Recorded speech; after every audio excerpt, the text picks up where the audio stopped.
your products you could use to sort of make that area like slicker so that the helmet or the swim strap won't rub it as much, but it's not the gonna... rubbing, it's the buildup of the P. acnes on the equipment. So it's always going to rub. It's just the P. acnes is literally being forced into the skin in a great plenitude. And it's hot. So just putting some of the cleanser and letting it dry? Just put it up, wipe it off, wipe it on, wipe it off, to get it clean, to get the bacteria gone. And do that. If they're practicing football in August and it's really hot, do it every day. If it's November, every other day. And with that, it might be an equipment problem because a helmet or ears and the ear things in wrestling shouldn't be slipping. They're built to be stable. If they slip, it's not fitted right. It's too large. The chin strap, if it's slipping, it's not fitted right. It's a fitting problem. With today's equipment, the liabilities for high schools and coaches, they have to be fitted right. He needs to go back to the equipment manager or the coach or whatever and say, this isn't right. This should not rub and move, because if it's moving when they get hit right on the top of their head, that's going to come down and it's going to break their nose. So that can be part of it too. Sorry, keep asking more. You have any comments on bumpy arms? Is that considered as acne? Thank you. Yeah, that's essential fatty acid, and the pattern is right here. Yeah, only that area. Yeah, only this area. When you see that, they again have follicular blockage. It's an essential fatty acid problem. Put them on the supplements. Again, it won't resolve what's there, but do some hot tissue massage to break it up after 3 or 4 weeks. You have them on essential really fatty tight. acids. They're really tight. Yeah. And they can also get them on the upper thighs. Yeah. But whenever you see the bumpy arms, what is this? Yeah. It is an essential fatty acid lack and blockage, and it's sebum. They can be fluctuate for a day, get hot and red, or bigger bumpy, and other day could be calm, and they fluctuate from day to day. And I've been looking for many different products to buy, and well, these will resolve it to a certain degree, but you've got to get them on the essential fatty acids. They have to be on for 3 to 4 weeks. Then bring them in, do hot compresses, do some massage there to break this stuff up, and that will help them considerably. And then the EFAs will help them not produce that again. If I use any AHA exfoliation, like or a scrub, would it help? Yeah, you can use the glycolic salicylic from here as a daily treatment. That will help. They're not getting infected, they're just getting these lumps. Just need to have them open up to release them. Yeah, and that's the key part.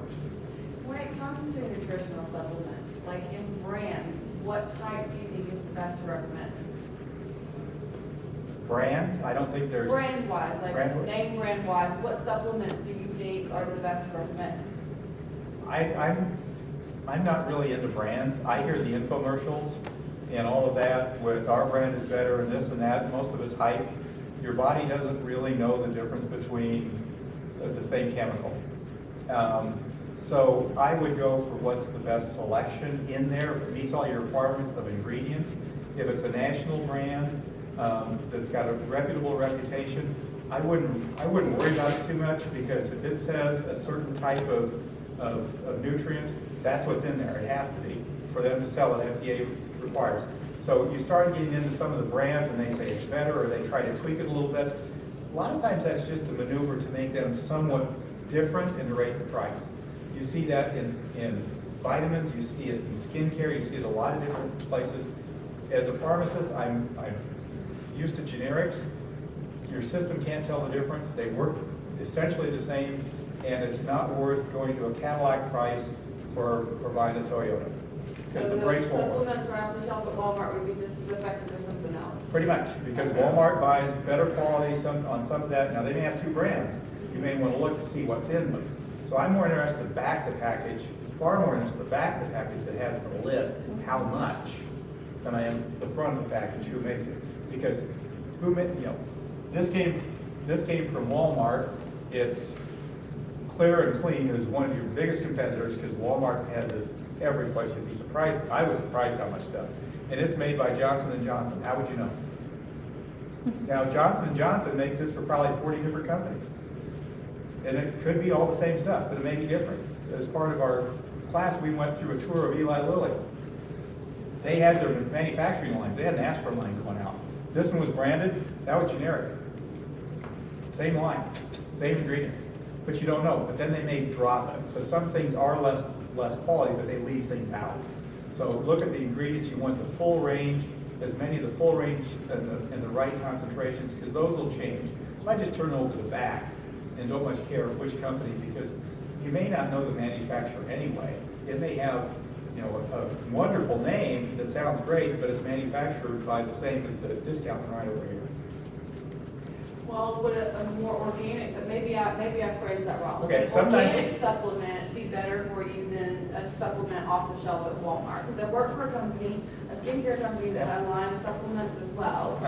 Sorry, and you know, they made a big production out of the fact that the capsule was made of rice paper or something like that. So, like, would you be better off going with an organic supplement versus something off the shelf at Walmart?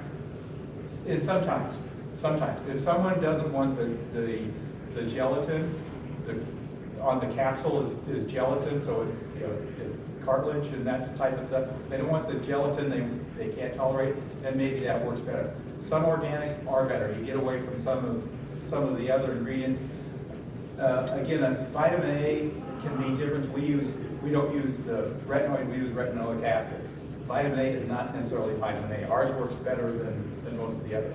There can be subtle differences, but you almost have to go and investigate which are actually the same, which aren't. Some of these are chemicals, they're not organically grown.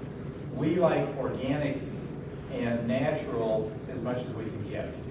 Sometimes you don't have a choice. So it can make a difference. If your preference is that, I would rather be the more natural source than the chemical source, because your body's used to that. That's what we're designed to do. So if it comes down to that, certainly there's a difference on it. So there can be some subtle differences that way. And you know, if it's in their budget and they think it works better, that's great, because it's probably going to be a little more research. Some of the claims are over the end and it makes no difference, but it sure sounds good in advertising. We're like that, yeah. You gotta ask. Yeah. I have a question on one of your slides where we talk about restrict on dairy food diet, and you suggest restrict on them and make sure you know, if they are on the chronic acne, cut down and only take no fat or. Well, that's the dairy is responsible if you have the other conditions. Right. So our products will treat 90% of the patients. So then we're talking about those ones that exhibit that specific type of hormonal problems. Then you try the dairy reduction, and especially with menstruating women, you'll want to start 2 to 3 days before the menses starts, continue 2 to 3 days into the period to decrease or eliminate dairy, and that should eliminate those monthly cycle breakouts. So is it true if it's the richer dairy, like richer milk, if that way they have more hormone? Yes. Really? Yes. Okay.